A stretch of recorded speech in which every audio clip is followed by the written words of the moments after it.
Donc, étant donné le sujet de la journée, qui est travailler ensemble autrement, j'ai décidé effectivement de m'adresser un peu au DRH sur quelque chose que j'ai intitulé Territé est au pays des DRH ou Objectif Lean et on a marché sur le Lean. Si vous voyez le jeu de mots, on me l'avait soufflé, je ne l'ai pas trouvé tout seul.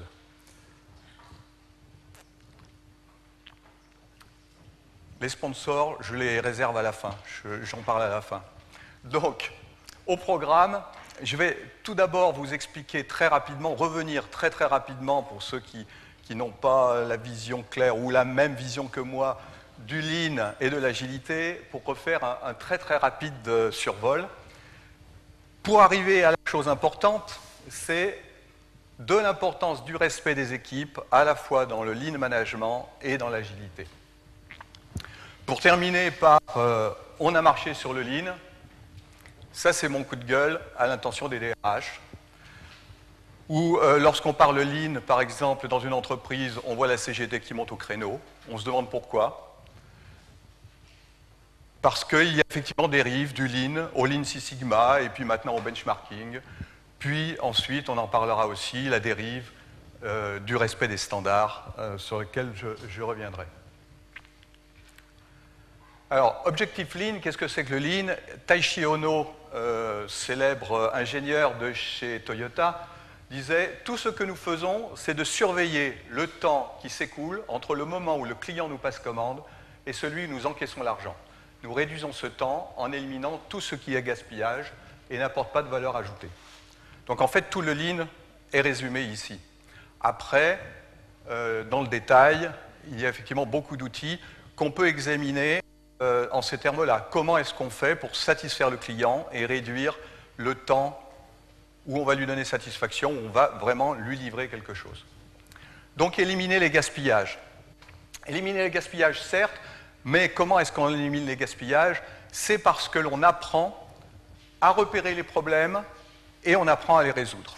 En fait, éliminer un gaspillage, c'est un problème. Et, chose importante, dans le Lean, on dit, si vous n'avez pas de problème, c'est un problème. L'absence de problème ou l'absence de problème apparent est un problème.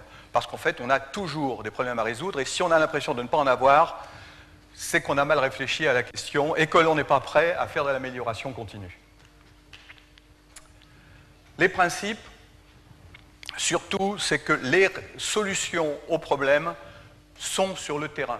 C'est-à-dire que quand vous avez un problème, il est rare que ce soit le patron ou le manager qui ait la solution dans son bureau. La solution, elle est sur le terrain, elle est dans la tête des équipes. Alors pour ça, on va mettre en œuvre, par exemple, des outils de style PDCA, où on va faire tourner la roue pour essayer de monter sur la pente de l'amélioration continue. En Lean Management, ce qu'il faut savoir, c'est que cette roue, pour ne pas revenir en arrière, on y met une cale.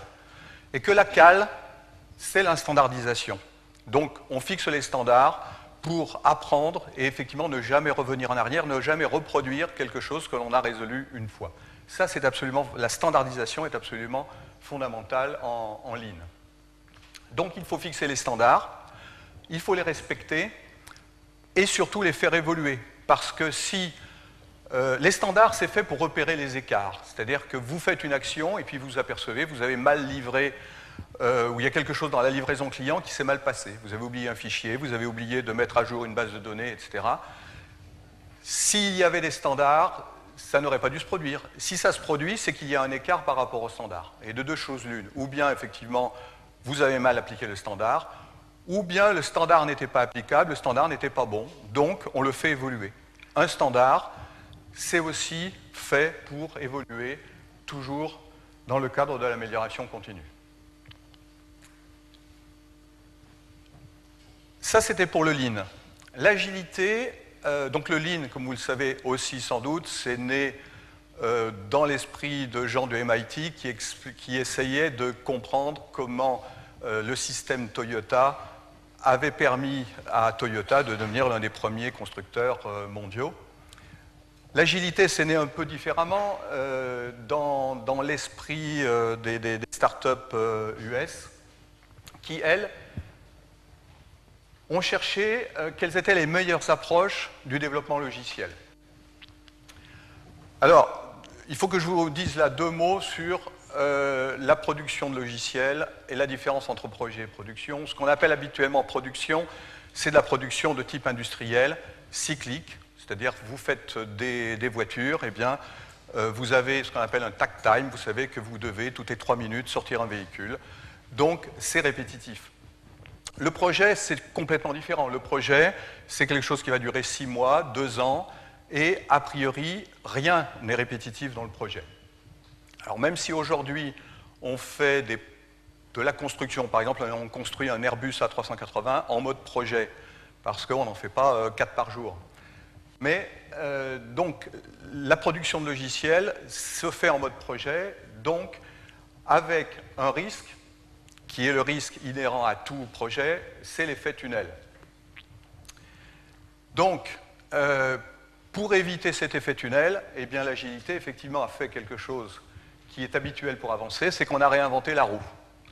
Et donc, on va essayer de faire du cyclique, ce qui n'est pas forcément évident, puisque il n'y a rien de cyclique, encore une fois, naturel dans la production de logiciels, dans un projet. Les principes de l'agilité, je vous ai les remis là, mais vous les connaissez, les 4 grands principes, hein, les individus et leurs interactions plus que les processus et les outils, du logiciel qui fonctionne plus qu'une documentation exhaustive. J'ajoute toujours que ça ne veut pas dire qu'il ne faut pas faire de documentation. Les développeurs agiles disent « Ah, moi je ne fais pas de doc, je suis agile ». Bon, la collaboration avec les clients plus que la négociation contractuelle, l'adaptation au changement plus que le suivi d'un plan. On va s'intéresser au premier, les individus et leurs interactions, qui est, il est en tête le principe fondamental. Sur la tactique de l'agilité, en gros, à retenir une chose, c'est que l'objectif, c'est de livrer fréquemment et qu'ensuite, tout ce que l'on va pouvoir faire, inventer comme méthode, etc., si on s'arrange pour qu'en ligne de mire, l'objectif soit la livraison fréquente, normalement, on devrait faire que de bonnes...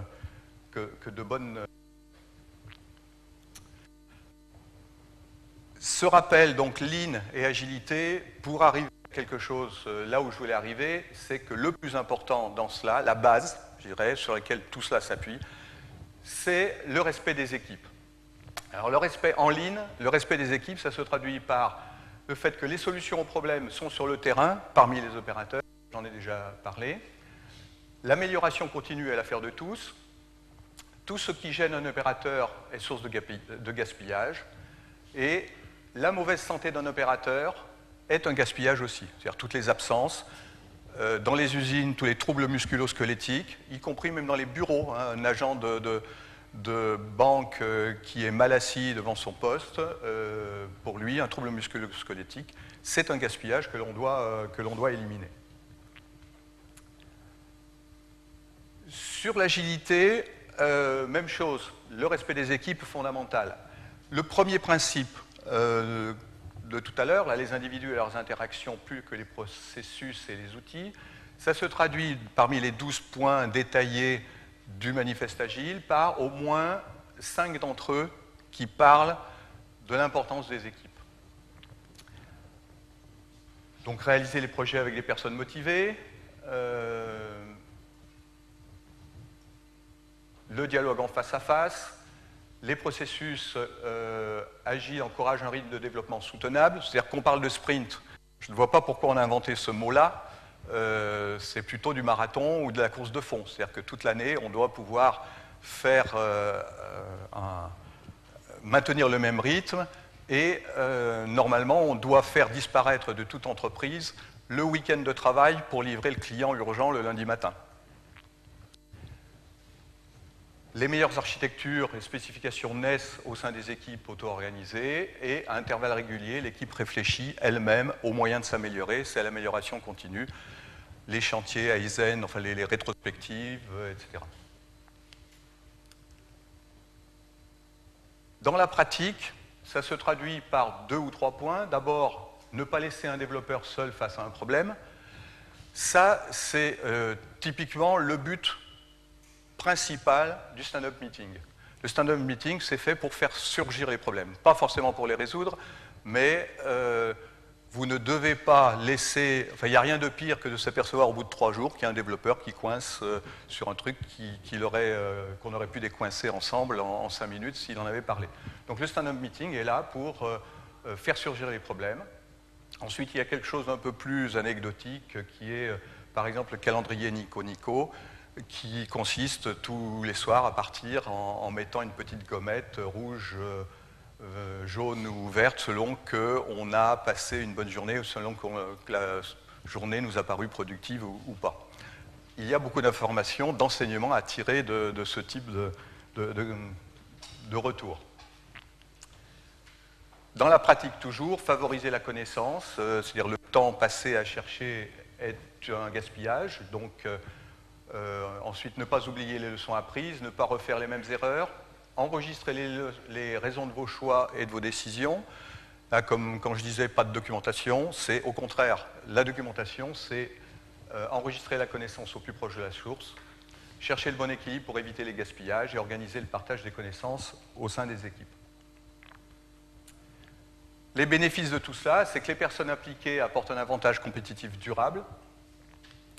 Votre meilleure ressource, ce sont les cerveaux des membres de l'équipe, et il faut encourager la recherche de solutions pour améliorer travail et procédures. Et je ne cesse de répéter à qui veut l'entendre que les équipes sont le meilleur capital de l'entreprise. Alors un jour que je disais ça dans une petite conférence à 2 ou 3 PDG, il y en a un qui dit, bon, vous avez des choses très intéressantes, mais là, vous avez dit une connerie. Hein. Mes équipes, ce n'est pas le meilleur capital de mon entreprise. Bon, il m'a quand même fallu 2 minutes pour lui faire avouer que dans les 30, c'était dans le travaux publics. Parmi les 30 ouvriers qu'il avait, il y en avait quand même 2 à qui il pouvait faire confiance et qui le déchargeaient d'énormément de travail. Et donc, je n'ai quand même pas eu de mal à lui faire admettre que si, au lieu d'en avoir 2 sur 30, il en avait 30%, sa vie à lui et la vie de la société serait bien évidemment complètement différente.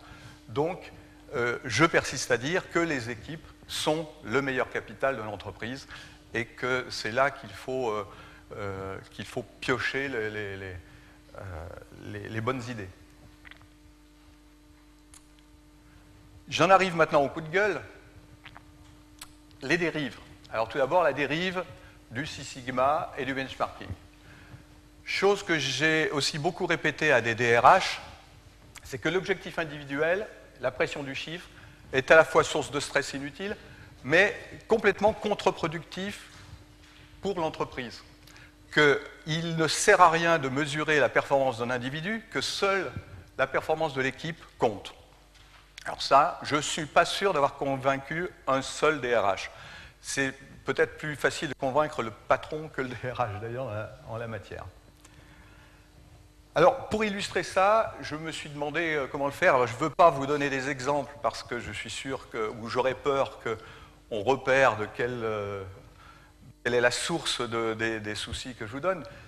Je vais me mettre, pour vous raconter ça, à la place d'un paysan. J'ai pensé il n'y a pas longtemps à mon beau-frère qui, jusqu'à la fin de sa carrière de viticulteur, a labouré ses coteaux de chiroubles et de fleuris au cheval, alors que tout le monde était passé depuis longtemps au tracteur.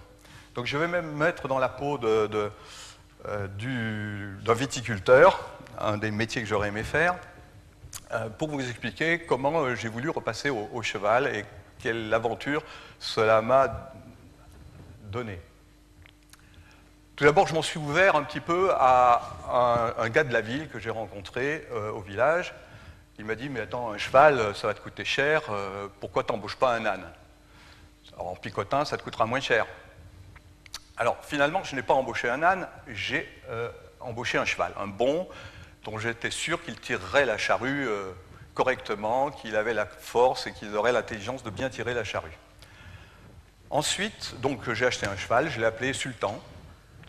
À propos de Sultan, j'ai rencontré un consultant qui m'a dit, mais tu laboures au cheval, mais t'as pas peur que ton lead time soit mauvais? mon lead quoi Mon lead paille Non, mon lead time.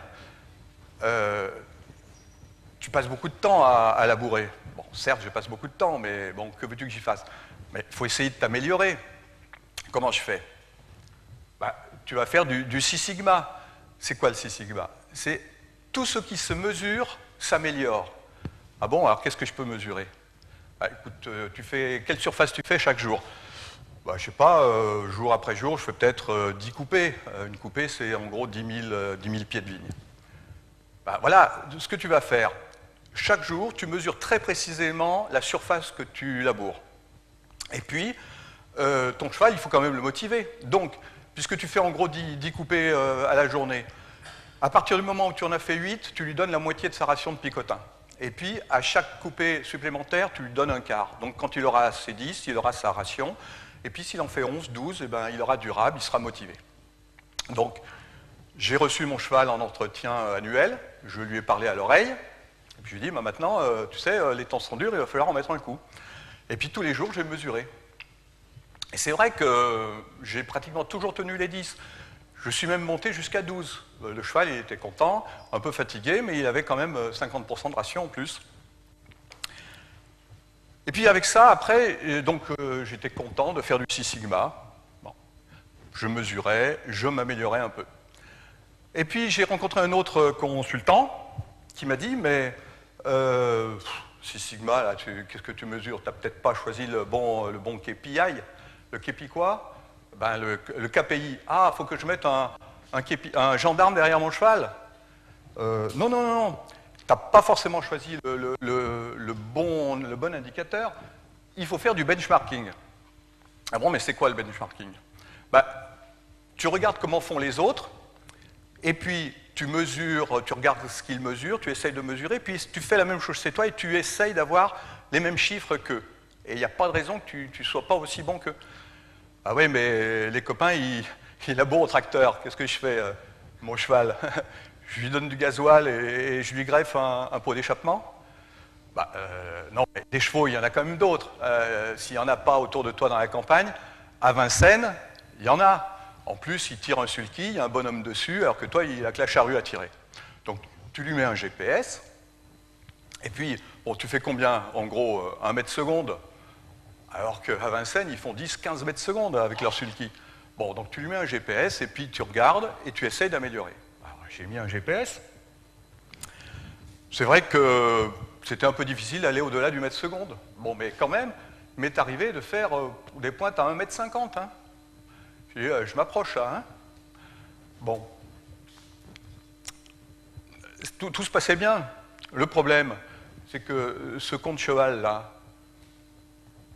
pas plus tard que ce matin, il s'est jeté dans le fossé. Il s'est cassé une patte, il a fallu que je la batte.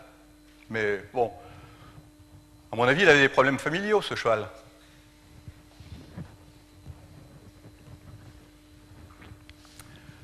La dérive du respect des standards, ça c'est autre chose. Je vous ai dit, les standards, il faut fixer des standards et les faire évoluer au sein des équipes dans le respect des équipes.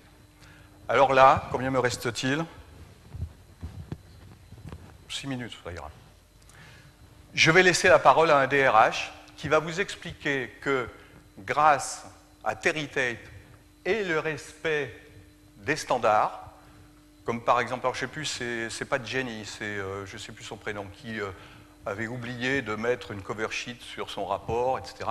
Vous verrez comment on peut faire respecter les standards et gagner jusqu'à 46% de productivité.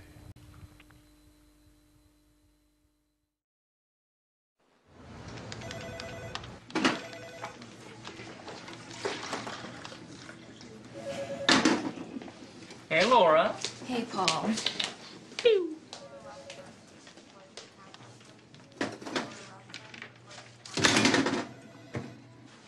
Hey, buddy. Whoa! You know you can't bring that weak ass stuff up in this Humpty Bumpy. You killed a Joe, you make some more. You know that, baby. Else you're in for a long day. A long day. Cause Triple T's up in this bitch!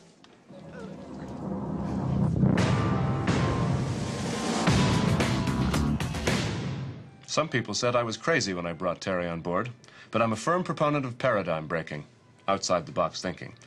And since Terry's been with us, our productivity has gone up 46%. Break was over 15 minutes ago, bitch! I am an enforcer, man. Don't nothing go down in my house. It's 100% hard, baby. Sure, I jack a few fools. I give them the pain. But sometimes it's about intimidation, you know. It's mind games. So, all right, I'll see you later. Ah! Check razor! Check razor! Get ready for the pain, woman! The pain train is coming! It's in there! Don't hurt me! Please don't hurt me! Thank you, Terry! Thank you, God! Oh! But what's really impressed me is how Terry's become part of the Felcher family. He fits right in here. Surprise, kid! Happy birthday! As profits increase, the margin reaches a second break-even point here, after which enterprise falls into loss. Any questions? You know you need a cover sheet on your TPS reports, Richard! That ain't new, baby! Hey, Terry. Hey, Janice! Motherfucker! That's not to say that Terry's gone soft. He still does what he does best. Ah! That's a long-distance call, Doug! Of course, the office environment is, in fact, a violent world, and injuries do occur. Hi, Terry. Hey, Dana. Oh, no! God! Oh. Playing hurt? Baby, that don't faze me. I don't got time for pain. The only pain I got time for is the pain I put on fools who don't know what time it is. Any bitch-ass thing I done lost a step because of what happened, because of what happened to my knee and such, well, he ain't for a surprise. A rude, painful surprise! Yeah! To be honest, I wish I had 10 Terry Tates on Team Felcher. I just do my job, man. I do what my God-given abilities allow me to do, and I thank Jesus Christ for it every single day. And do I enjoy what I do? Hell yeah.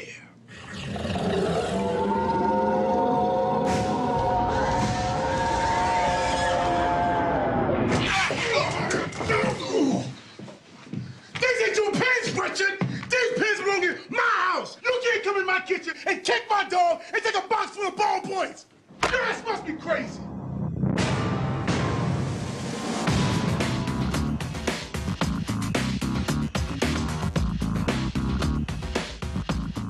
Merci de votre attention.